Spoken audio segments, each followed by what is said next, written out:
बिहारी लाल की। श्री कृष्ण कृपा मूर्ति मधुसूदन बापू जी की। श्री भक्तिपाद प्रभुपाद की। ओम नमो भगवते वासुदेवाय।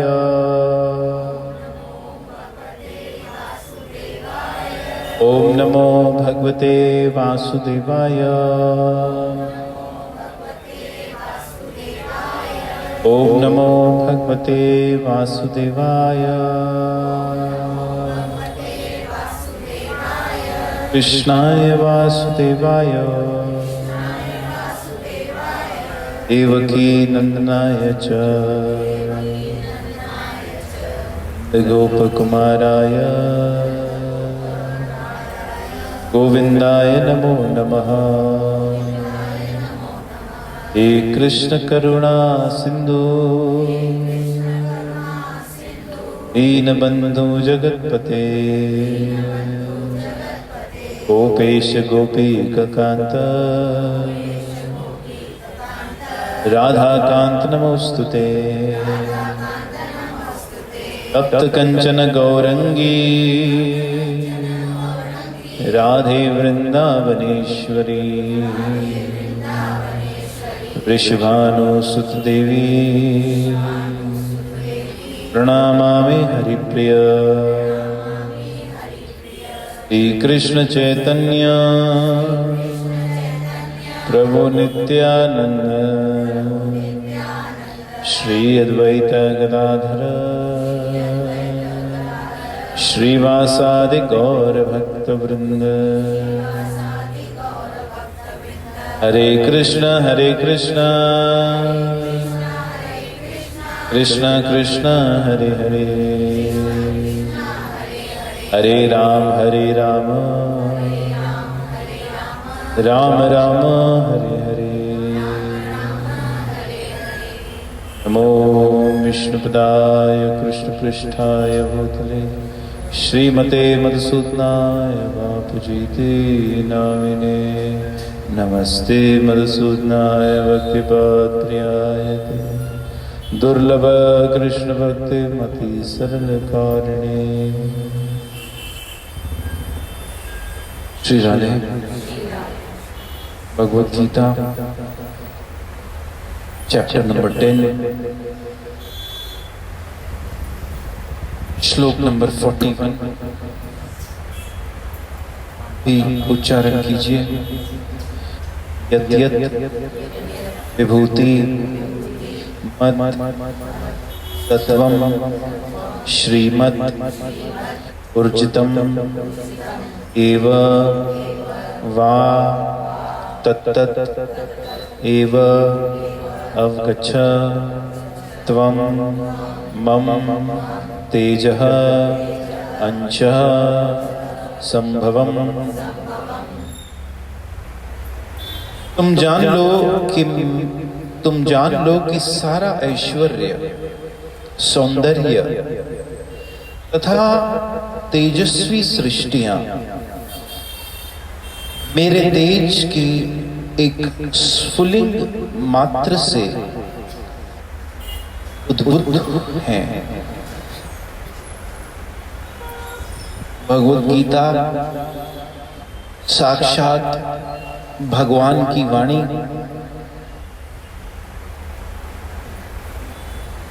भगवान अर्थात कृष्ण और कृष्ण अर्थात भगवान।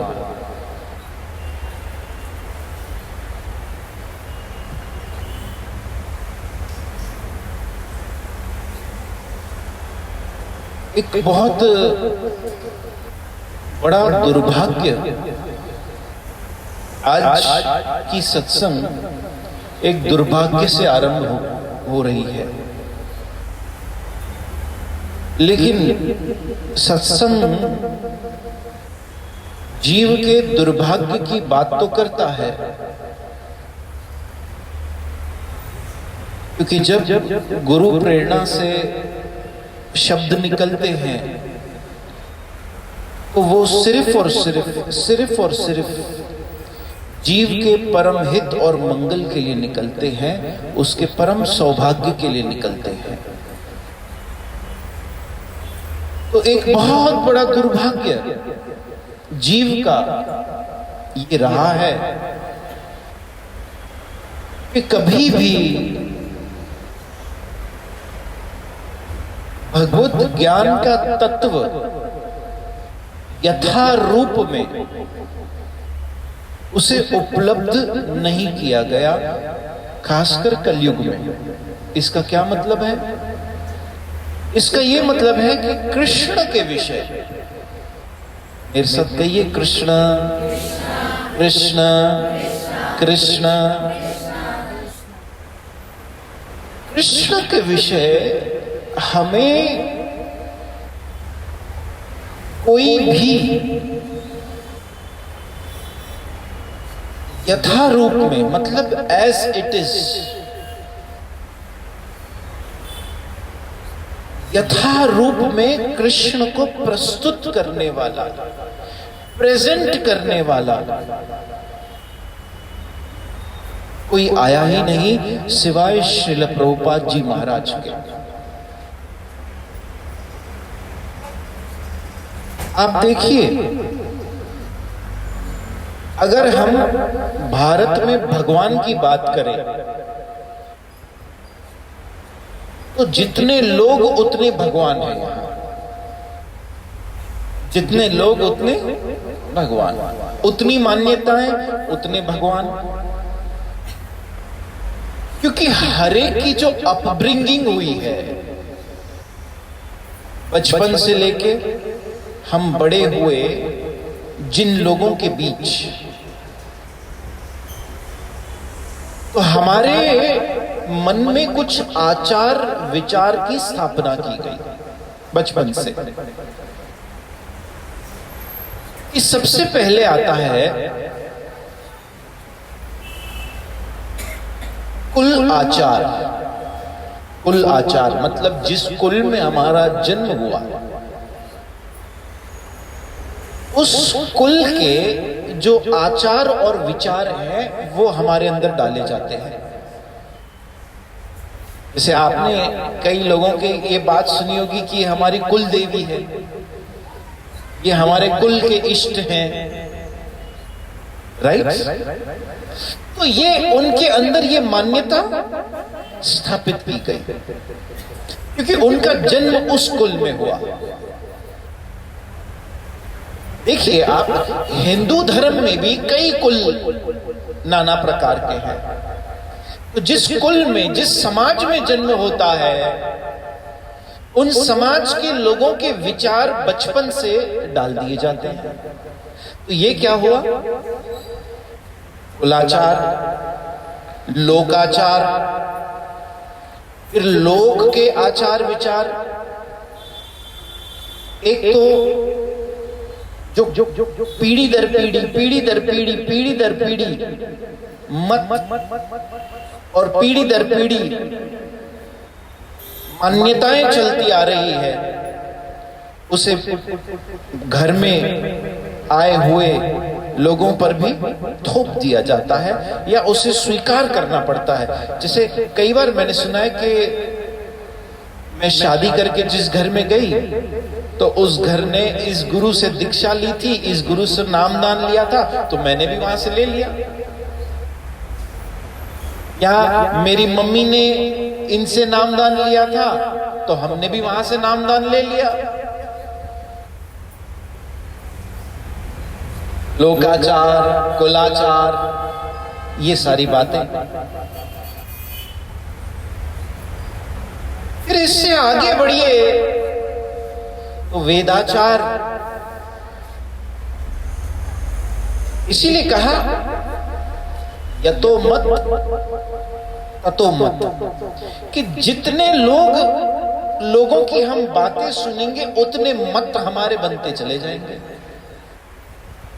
और यही हुआ हमारे साथ। फिर कहीं से हमने वेद की बात यहां से सुनी, कहीं से वहां से सुनी, कहीं से सुना ये पूजा करवा दीजिए तो अच्छा होगा, आपका मंगल होगा, ऐसा करवा दीजिए तो आपके ये कर्मकांड कट जाएंगे, ऐसा होगा, वो होगा। और उस भावनाओं में बहकर, उन मान्यताओं में विश्वास करते हुए हम फिर और आगे बढ़े। क्योंकि दुखी तो हर व्यक्ति है ही ना, दुख तो हर एक के जीवन में है ही, दुख से तो कोई छूटा नहीं है, और हर व्यक्ति दुख का उपाय चाहता है।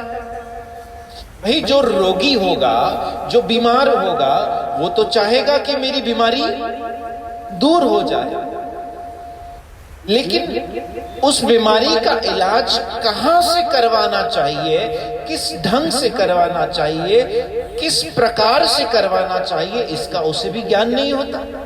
कई बार डॉक्टर बदलने पड़ते हैं, एक बीमारी के लिए एक डॉक्टर, फिर दूसरे के पास गए, फिर तीसरे के पास गए, फिर चौथे के पास गए, तब पता चला कि बीमारी तो कुछ और ही थी। जिस तरह से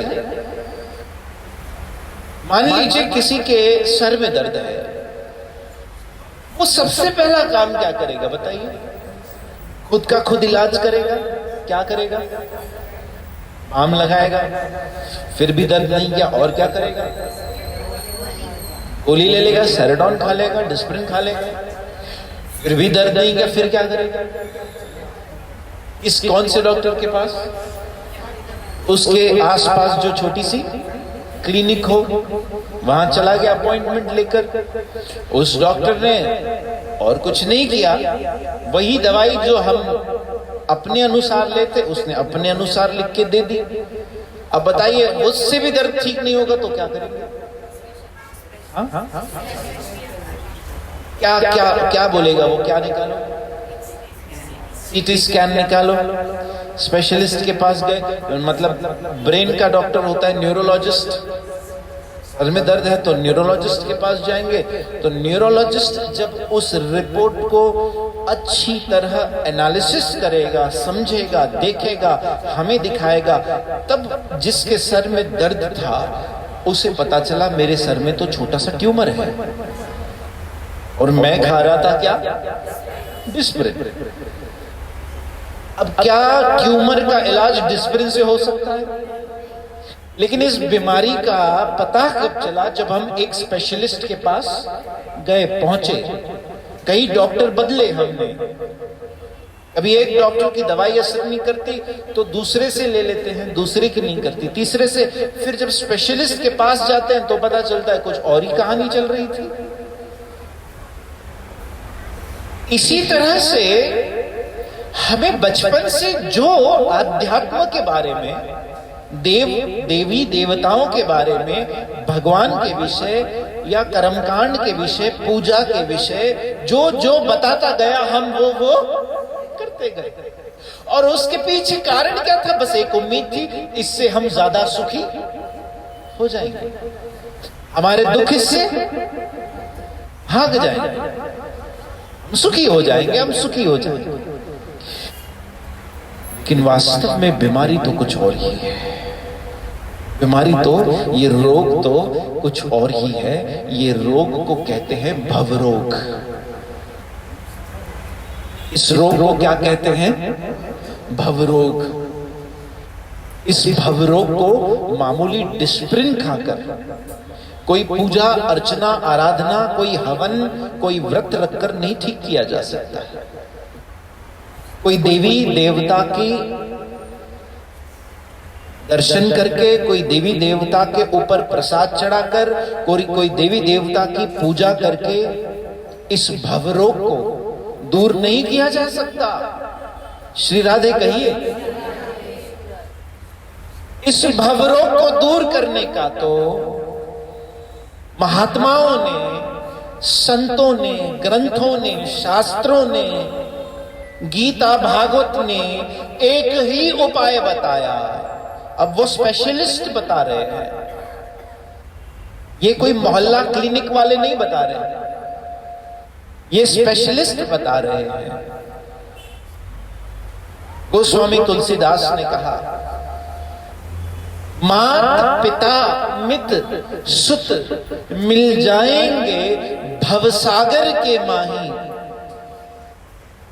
ये भवसागर में तुझे सब कुछ मिलेगा, लेकिन इस भवसागर में सबसे दुर्लभ चीज क्या है? जो तेरे सारे रोगों का अंत कर देगी, वो है हरि कथा कीर्तन फिर मिलन को नाही। हरि कथा कीर्तन फिर मिलन को नाही। ये वास्तव में भवरोग से निवृत्ति पाने की, भवरोग से अपने आप को छुटकारा दिलाने की दवाई एक ही है, और वो है ये श्री कृष्ण की शरण में आ जाना, श्री कृष्ण के वास्तविक तत्व को समझ लेना। इसलिए कृष्ण ने गीता में भी कहा, जन्म कर्म चमेव दिव्यम यो वेति तत्वतः त्याक्त्या देहम पुनर्जन्म न एति ममेति। सो अर्जुन, यदि मेरे तत्व को, कौन से तत्व को? श्री कृष्ण के तत्व को, कृष्ण के तत्व को कोई जान जाए तो एक बात निश्चित हो जाती है। कृष्ण तत्व जानने से एक बात निश्चित हो जाती है, और वो बात कौन सी है? पुनर्जन्म न एति, उसका दोबारा जन्म, बोलिए, दोबारा जन्म नहीं हो, दोबारा जन्म पुनर्जन्म न एति मम एति। तो फिर क्या होगा उसका? मेरे पास आएगा वो वापस, और दोबारा जन्म नहीं हुआ तो फिर न शरीर का रोग रहा न आत्मा का रोग रहा, मतलब काया का रोग भी दूर और भव का रोग भी दूर। लेकिन वो कब? जब कृष्ण तत्व को जान पाए।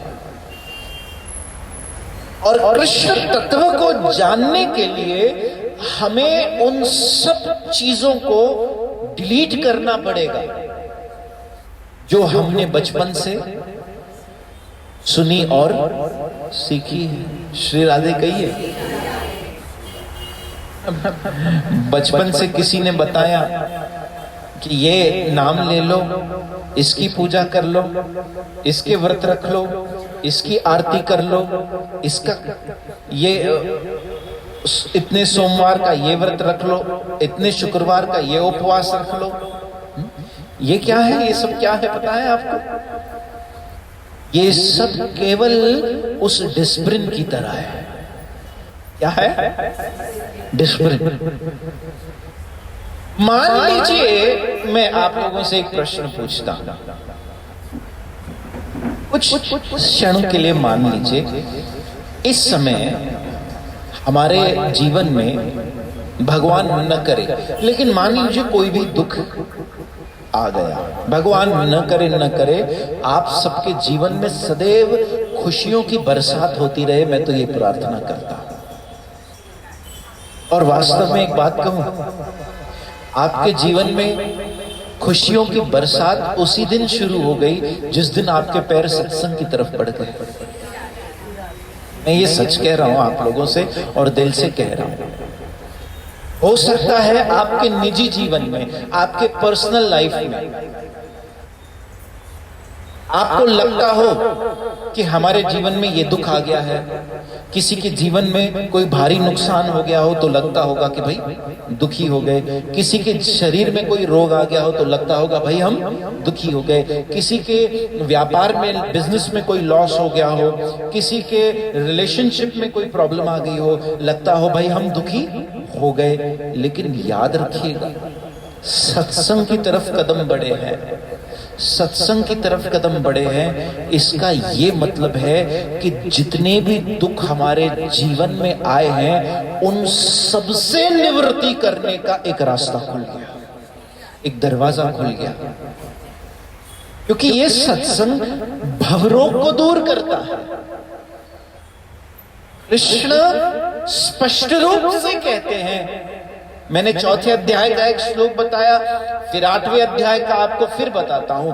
अब्रह्म भुवनाल लोक, बोलिए बोलिए बोलिए, अब्रह्म भुवनालोकः।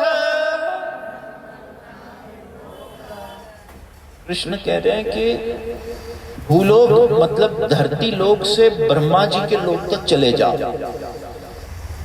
धरती लोक से किसके लोक तक जाओ? ब्रह्मा। अब्रह्म भुवनालोकः पुनरावर्तिनो अर्जुन। वहां जाने के बाद भी पुनरावर्तिनो मतलब फिर से जन्म लेना पड़ेगा। ब्रह्मा जी के लोक में भी चले जाइए, वहां से भी गिरकर फिर से जन्म लेना पड़ेगा। No solution, a temporary relief for sure, definitely it is a temporary relief, but it is not a solution, it is a Disprin. Disprin आपको क्या देती है? Ultimately temporary relief. हाँ, मथे सूर मुझे ठीक थी हाणे मां टीवी थी ॾिसां, लेकिन जैसे ही थोड़ी देर में दवाई का असर समाप्त हुआ, फिर से सर का दर्द शुरू। ऐसे ही कृष्ण कहते हैं कि तुमने इस धरती पर पुण्य कर्म कमा भी लिए, तो भी तुम क्या होगा? चंद्रलोक में जन्म ले लोगे, देवलोक में जन्म ले लोगे, स्वर्गलोक में जन्म ले लोगे, ब्रह्मा जी के लोक में जन्म ले लोगे। नो सॉल्यूशन, पुनरावर्तिनो अर्जुन। ये बिल्कुल ऐसे ही है कि हमारे पास एक क्रेडिट कार्ड है और उस क्रेडिट कार्ड की एक लिमिट है। मान लीजिए किसी के पास एक क्रेडिट कार्ड की लिमिट है 10 लाख रुपए की, और वो चला गया इंडिया के सबसे बड़े 5 स्टार, भारत के सबसे बड़े 5 स्टार ताज में चला गया, जहां पर मान लीजिए एक रात के रूम का प्राइस ही 1 लाख रुपया है। अब मुझे बताइए, पहले दिन जब वो जाएगा उसका स्वागत होगा? बोलिए ना, क्योंकि क्रेडिट कार्ड में उसकी लिमिट है। उससे क्या मांगा जाएगा? सबसे पहले चेक इन के समय, सर आपका कार्ड दीजिए। उसका कार्ड ले लिया जाएगा और स्वाइप कर दिया जाएगा। अब कितनी लिमिट है रूम की? एक दिन की प्राइस कितनी है? पहले दिन उसे बहुत अच्छा ट्रीट किया जाएगा, दूसरे दिन तब उसे यस सर आइए आइए रिस्पेक्ट से बात करेंगे, क्या चाहिए क्या नहीं चाहिए, आप डिनर में क्या खाएंगे, आप ब्रेकफास्ट में क्या खाएंगे, उसके आगे पीछे उसके सामान वामान लेकर उसके रूम तक पहुंचाएंगे। और ये तो बहुत अच्छा लगता है हमारे भारत के होटल में। आप यूरोप के या अमेरिका के 5 स्टार होटल में भी चले जाइए, वहां सामान आपको खुद उठाना है। तो ऐसा लगता है कि हमारे इंडिया में ये हॉस्पिटैलिटी कहीं भी अनमैच्ड है पूरे विश्व के अनुसार। बहुत बहुत रिस्पेक्ट से आपको 1 दिन 2 दिन 3 दिन 4 कितने दिन, 10वें दिन क्या होगा? 10वें दिन जब आपके क्रेडिट कार्ड की लिमिट मैक्स आउट हो गई, खत्म हो गई, तो सबसे पहले क्या होगा? रूम में हमें एक सुबह बोलिए ना, कहां से फोन आएगा? रिसेप्शन से कि सर आपके क्रेडिट कार्ड की लिमिट समाप्त हो चुकी है, या तो आप पैसे जमा कीजिए या तो आप क्या कीजिए, चेकआउट। और सर हमारा चेकआउट का समय है 11 बजे, टाइम दे दिया जाएगा। हाँ, आप मान लीजिए 11 बजे भी नहीं गए, फिर क्या आएगा? एक और फोन आएगा। मान लीजिए आप 12 बजे भी नहीं गए, फिर क्या होगा? आपके रूम में कोई आ जाएगा। आप 1 बजे भी नहीं गए, फिर क्या होगा? लाइट्स बंद कर दी जाएंगी। 2 बजे भी नहीं गए, फिर क्या होगा? बर्तन मांजने पड़ेंगे, धक्के मारकर बोलिए ना निकाल दिया जाएगा। ये इतना बड़ा परिवर्तन कैसे? वो लोग जो पहले दिन आपको तिलक लगा रहे थे, आपके आने पर वेलकम ड्रिंक दे रहे थे, आपके आने पर बैंड बजा रहे थे, आपको गले में माला पहना रहे थे। आज वही लोग आपको लात मारकर हमें निकाल रहे हैं।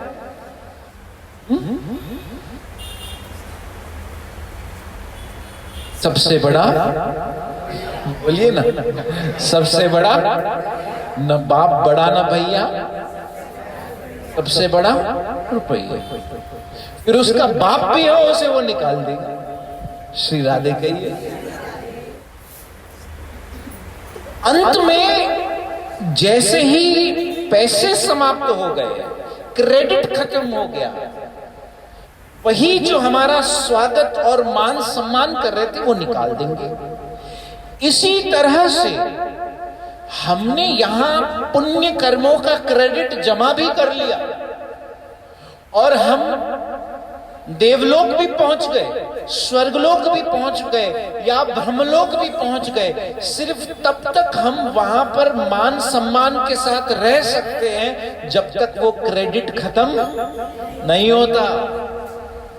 इसलिए कृष्ण कहते हैं पुनरावर्तिनो अर्जुना, कि उसके बाद क्या होगा। जिस तरह से होटल के रूम से लात मारकर निकाल दिया जाता है, उसी तरह से वहां से भी हमें लात मारकर निकाल दिया जाएगा। और क्या करना पड़ेगा? फिर से जन्म लेना पड़ेगा। सॉल्यूशन है? बताइए, बोलिए, क्या ये सॉल्यूशन है हमारे प्रॉब्लम का? नहीं है ना। थोड़ा बुद्धिमानी से काम ले, थोड़ा इंटेलिजेंटली सोचें। इसीलिए हमारे परम गुरुदेव श्री A.C. भक्तिवेदांत स्वामी प्रभुपाद कहते थे, this knowledge is not for people who are like cats and dogs. ये उन लोगों के लिए नहीं है जिनकी बुद्धि कुत्ते बिल्लियों की तरह है, खाया पिया, बच्चे पैदा किए और मर गए। कोई रियलाइजेशन ही नहीं कि मनुष्य जन्म मिला क्यों है, क्यों इंसान का जन्म लेके जन्म दिया भगवान ने। ये सतबुद्धि है ही नहीं, ये सुकृति है ही नहीं, ये अनुभूति है ही नहीं। इसलिए अगर हम बुद्धिमानी से सोचें, बुद्धिमानी से सोचें तो सॉल्यूशन क्या है? कृष्ण कहते हैं, फिर से कहिए ये श्लोक, अब्रह्म भुवनाल लोकः पुनरावर्तिनो अर्जुन माम उपेत्य तू कौन्तेय पुनर्जन्म न विद्यते। सॉल्यूशन, लेकिन यदि अर्जुन तुम मुझे प्राप्त कर बैठो, अगर तुम मुझे प्राप्त कर लो तो सॉल्यूशन है पुनर्जन्म न विद्यते, फिर उसका दोबारा जन्म नहीं होता। न तद्भास्यते सूर्यो, बोलिए, न शशांको न पावकः यद् गत्वा न निवर्तन्ते तद्धाम परम मम। सॉल्यूशन क्या है? तुम मेरे धाम, मेरे परम धाम, मेरे घर वापस आ जाते हो। मान लीजिए अगर हमारा घर अमिताभ बच्चन के घर के बाजू में होता तो, बोलिए ना, सबको कितना वट से बताते, हाँ हाँ हाँ हो, मुझे पासे में करो तो, मेरा पड़ोसी है भाई, थोड़ी शक्कर कम हो जाती तो उनके घर से ले आते। इतना शान से बताते सबको। कोई बड़ी सेलिब्रिटी के पास में अगर हमारा घर होता, यहां तो सोचिए सबको बनाने वाला भगवान कह रहा है कि वो जीव आकर मेरे घर में मेरे साथ निवास करता है, मेरे पास वापस आ जाता है, उसका दोबारा जन्म नहीं होता। और ये कब संभव होता है? जब वो कृष्ण तत्व को जान ले, जब वो ये जान ले। फिर से आइए एक और श्लोक 7वें अध्याय का। बहुनाम जन्मानम अन्ते, बहुत सारे जन्मों का अंत हो जाता है उसका। पुनरपि जननम पुनरपि मरणम, इसका अंत हो जाता है, फिर जन्म उसका नहीं होता। बहुनाम जन्मानम अन्ते ज्ञानवान माम प्रपद्यन्ते वासुदेव सर्वमिति स महात्मा सुदुर्लभ। बहुनाम जन्मानम अन्ते, कब? वासुदेव सर्वम इति, ये जानना कि कृष्ण ही सब कुछ है। अब कृष्ण ही सब कुछ है, कृष्ण के अन्यथा कोई भगवान नहीं है। ये बात को लोग डाइजेस्ट नहीं कर पाते, और यही बात उनके बार बार जन्म लेने का कारण बनती है, क्योंकि कृष्ण तत्व को समझ नहीं पाए। अब है बड़ी सिंपल बात, गीता में स्पष्ट है, श्रीमद् भागवत में स्पष्ट है, ये ते चांश कलह पुंश कृष्णस्तु भगवान स्वयं, कि कृष्ण के अन्यथा और कोई भगवान नहीं। स्पष्ट है कृष्ण कौन है, कृष्ण स्वयं भगवान। लेकिन ये सुनने में और ये स्वीकार करने के बीच में क्या आता है? लोकाचार। अभी जिसकी हमने बात की, जो बचपन से हमने सुना है वो सही है, हमने जो अपने कुल से सीखा है वो सही है, हमने जो अपने आसपास के लोगों से सुना है वो सही है, हमने जो टीवी में देखकर सुना है वो सही है, या हमारी ये मनोकामनाएं यहां से पूरी हुई तो ये सही है, वो सही है। ये सारी बातें हमारे मन को, हमारे बुद्धि को कहीं पर भ्रमित करती चली जाती है।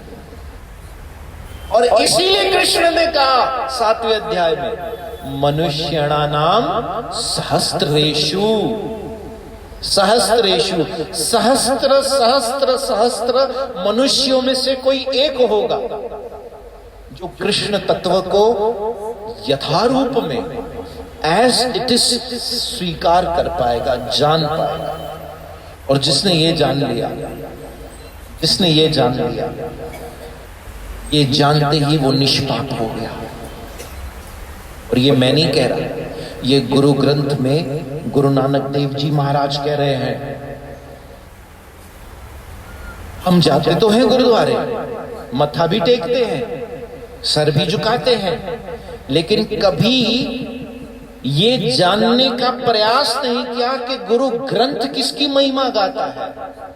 वो गुरुजन जिनकी रचना ये गुरु ग्रंथ है, वो किसके भक्त थे? आप देखिए 10 पातशाही जो रह चुकी, उनके आप जरा नाम देखिए, सबके नाम देखिए क्या है। गुरु अंगद देव जी, अंगद कौन थे? बोलिए ना, भगवान राम के भक्त थे ना भाई। फिर आइए गुरु अर्जुन देव, अर्जुन कौन है? कृष्ण का भक्त है, कृष्ण का सखा है। फिर आइए गुरु हरकिशन, गुरु रामदास, फिर आइए गुरु गोविंद सिंह। ये मुझे आप सोचकर जरा बताइए कि जिन्होंने इनके नाम रखे होंगे वो या तो इनके माता पिता थे या तो इनके गुरु होंगे। तो जब हम किसी का नाम किसी के ऊपर रखते हैं तो कब रखते हैं? मतलब हम उनके भक्त हैं तभी तो उनके ऊपर नाम रखा। भाई बोलिए ना, तभी तो उनका नाम वो रखा। लेकिन हमारी खोपड़ी में ये बात घुसती नहीं है। क्यों नहीं घुसती? क्योंकि हमारा लोकाचार, हम जिस एनवायरमेंट में पले बड़े, उस एनवायरमेंट में हमें सिर्फ ऐसे, वो जो घोड़ा होता है ना, जो ना यहां देख सकता है जो ना वहां देख सकता है, एक सीधी लकीर पे चलना सिखाया। बस ये सिखाया कि सुखमनी का पाठ कर लो, बस ये सिखाया कि तुम कड़ा चढ़ा लो, बस ये सिखाया कि तुम अरदास कर लो। अरे जो सीखने योग्य है वो तो उस गुरु ग्रंथ की वाणी है, जिसमें कृष्ण नाम की महिमा है, जिसमें हरि नाम की महिमा है, जिसमें राम नाम की महिमा है। आप जरा स्टडी कीजिए इस पूरे, अब ये विषय में बहुत गहराई में ले जाऊं तो उसका एक आनंद अलग है, लेकिन मैं नहीं जानता यहां कितने लोग ये सब समझ पाएंगे, इतने लोग तैयार भी हैं ये सब समझने के लिए। आप जब किसी भी अथॉरिटेटिव शास्त्र के नींव पर जाओगे तो वहां हमेशा याद रखिए कृष्ण को पाओगे, कृष्ण को पाओगे। गुरु नानक देव जी महाराज ने कहा, एको कृष्ण सर्वदेवा। ये गुरबानी है उनकी, उनके मुख की गुरबानी है। एको कृष्ण सर्वदेवा, सारे देवताओं का एक ही स्रोत है और वो है कृष्ण। एको कृष्ण सर्वदेवा, देव देवात्म वासुदेव। जेको जानिए भेव सोई निरंजन होए, नानक ताको दास है। वो कह रहे हैं कि जो ये समझ जाएगा कि कृष्ण ही सब कुछ है, ऐसे जीव को निरंजन, निरंजन मतलब निष्पाप, अंजन किसे कहते हैं? काजल को,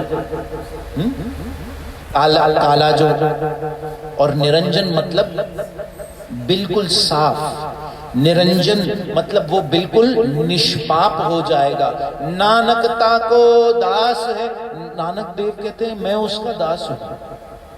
मैं उसका कौन हूं? दास हूं।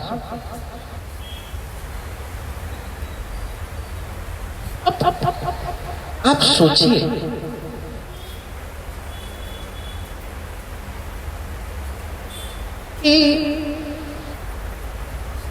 जब हम कहते हैं कृष्ण, बोलिए ना, कृष्ण कृष्ण कृष्ण कृष्ण,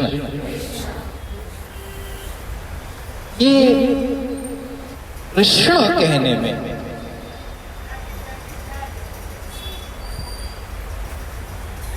आपको पता है विष्णु सहस्र नाम, उसमें कितने नाम है? बोलिए ना। जब आप 1008 विष्णु सहस्त्र नाम का पाठ करते हो और 3 बार कहते हो राम राम राम, तो वो 1 बराबर है। और आप जब 3 बार कहते हो राम राम राम और 1 बार कहते हो कृष्ण, तो वो 1 बराबर है। क्योंकि वास्तव में सबका स्रोत कृष्ण ही है। आप गुरु ग्रंथ के तह में जाइए, वहां कौन मिलेगा? 1403, 1413, 1412 इन पन्नों पर जाकर पढ़िए कि कृष्ण किसे कहा गया है। वाहे गुरु भी किसे कहा गया है? कृष्ण को कहा गया है। स्पष्ट कहा गया है, जो माता जशोदा जिसको भात खिलाती है वही है वाहे गुरु, वही है वाहे गुरु। स्पष्ट कहा गया है गुरु ग्रंथ में। ये कोई बनी बनाई बात नहीं है, आप खोल के पढ़ लीजिए।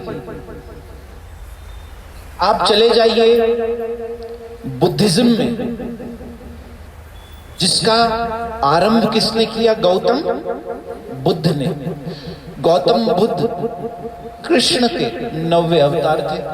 ये तो भागवत में, बोलिए ना, आता। आप चले जाइए जैनिज्म में। जैन में 24 तीर्थंकर होते हैं। जो महावीर स्वामी जी रहे वो 24वें तीर्थंकर थे, और जो पहले थे वो थे भगवान ऋषभदेव। आप भगवान ऋषभदेव की कथा भागवत में पढ़ लीजिए, वो भी कृष्ण के 24 अवतारों में से एक है। वहां आ गया स्रोत फिर से। आप जहां भी जाने की कोशिश कीजिए, अंत में आपको मिलेगा कृष्ण ही। अब मैं और बात करना चाहता हूं, और जगहों पे जाना चाहता हूं लेकर आपको, लेकिन एक तो समय का अभाव है, और उसके लिए एक प्रकार का माइंडसेट चाहिए समझने के लिए, वो बातें सुनने और समझने के लिए।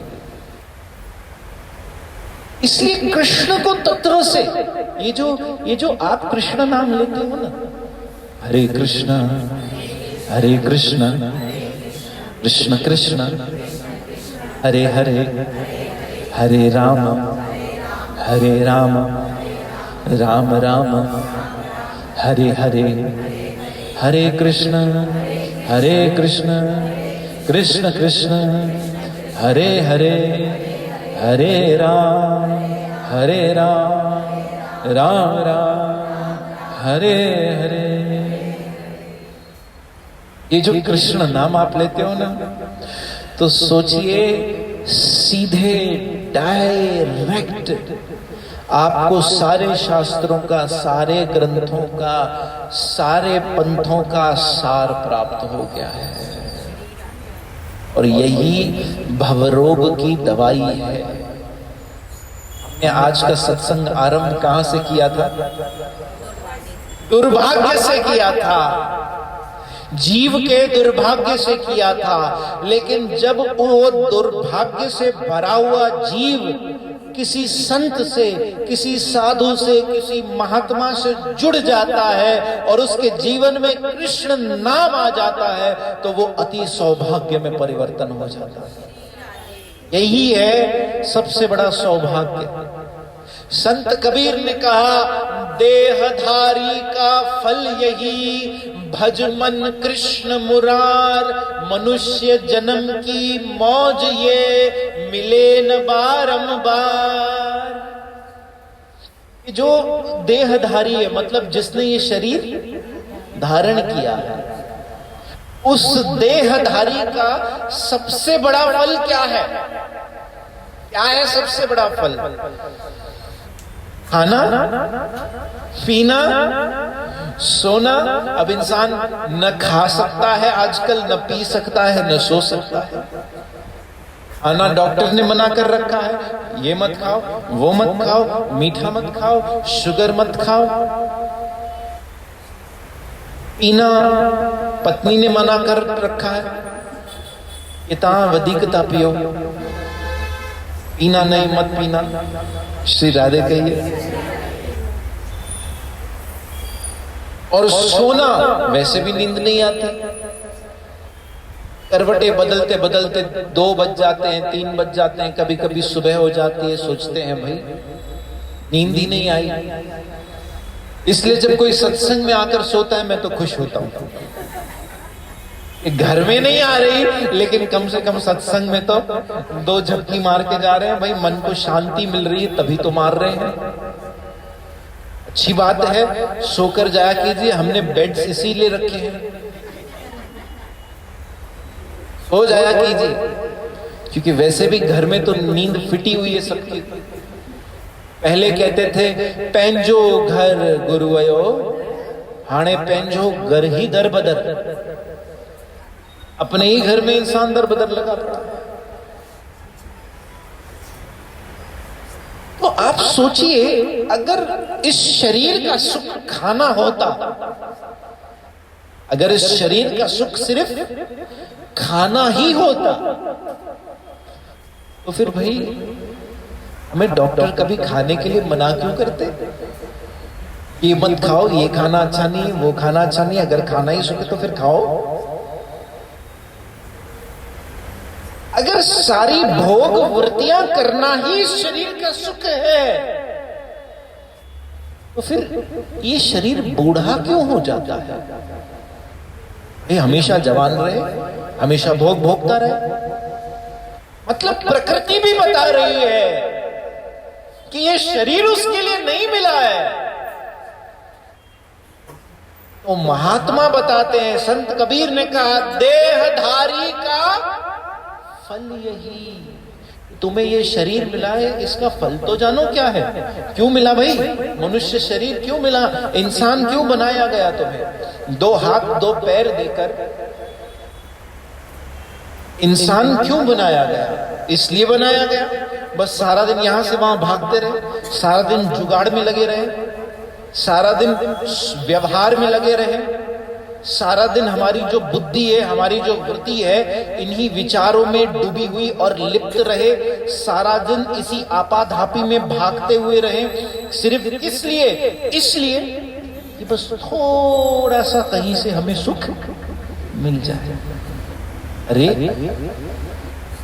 समझ लीजिए, जीवन का वास्तविक फल नहीं है। हम अपने पुरुषार्थ से, आप जो भी कार्य कर रहे हो, जो भी नौकरी करते हो, जो भी बिजनेस करते हो, उसमें आपका जो भाग्य का लिखा हुआ है वो आपको बड़ी सहजता से मिल जाएगा। किसी का बाप भी आपसे वो ले नहीं सकता। जो आपके भाग्य का है, आपके पुरुषार्थ से आपके पास आना है, वो आना ही है। और जो आपके पुरुषार्थ के फल स्वरूप आपको नहीं मिलना है, वो आकर भी चला जाएगा, क्योंकि वो था ही नहीं। और उसका शोक मत मनाइए, गाइए, हर फिक्र को धुएं में मैं उड़ाता चला गया, मैं जिंदगी के शोक क्या है, मैं जिंदगी का साथ निभाता, जब तक जिंदगी है उसका साथ निभाइए, भजन कीजिए, हरे कृष्ण कृष्ण कृष्ण हरे हरे, हरे राम राम राम। मैं आपको एक अपने ऑफिस के कलीग की घटना बताता हूं। इसी हफ्ते की बात है। लास्ट फ्राइडे को मैं उससे मिला, ऑफिस का एक कलीग था, बात की, बिल्कुल ठीक ठाक, अच्छी तरह बात हुई। मंडे को वो ऑफिस भी आया। मंडे को शाम को जब वो ऑफिस से बस में वापस अपने घर गया, उसे वहां जाते ही हार्ट अटैक हुआ और खत्म। 2 बच्चे और कोई बूढ़ा नहीं था, मेरे जैसी एज होगी या थोड़ा सा ज्यादा, कुछ साल बड़ा होगा। लेकिन आप सोचिए कि ये मनुष्य जन्म जब जाता है तो कैसे पट से चला जाता है। इसका जाने का जब समय आता है ना, तो बड़े से बड़ा डॉक्टर भी सामने खड़ा होगा, वो कहेगा मैंने अपनी पूरी कोशिश कर ली भाई, कर ली मैंने कोशिश, इतना ही कर सकता था। ऐसे चला जाता है, ऐसे। कल ही मैंने न्यूज में पढ़ा, एक सेलिब्रिटी कोई एक्ट्रेस थी, उसे हार्ट अटैक आया और वो, उसकी उम्र क्या थी, 42, कितनी, 42। आजकल इंसान मर नहीं रहे हैं, वो टपक रहे हैं। टपकने का सीजन है ये, कलयुग। इसलिए आप सोचिए, ऐसे चला जाएगा, ये जाने का समय आएगा ना, मनुष्य जन्म ऐसे निकल जाएगा। मिला बड़ी मुश्किल से, 84 लाख योनियों के धक्के खा के आए, तब इंसान बने, तब जाकर इंसान बने। लेकिन जब गया तो ऐसे पानी की तरह निकल गया, और हम उसी आने जाने में, उसी सोच में कि ये मिला नहीं मिला, वो मिला, ऐसा होगा नहीं होगा, ऐसा कब होगा, वो इसमें ही निकाल दिया। अरे चलता रहेगा, चलने दीजिए, सब होता रहेगा, लेकिन इसकी वजह से अपना भजन, अपना हरे नाम डिस्टर्ब मत कीजिए। हरे कृष्ण कृष्ण कृष्ण हरे हरे, हरे राम राम राम हरे हरे। आइए 2 मिनट कीर्तन और आज के सत्संग को विराम आप सबसे प्रार्थना है। अपने आज किस किस ने माला की है?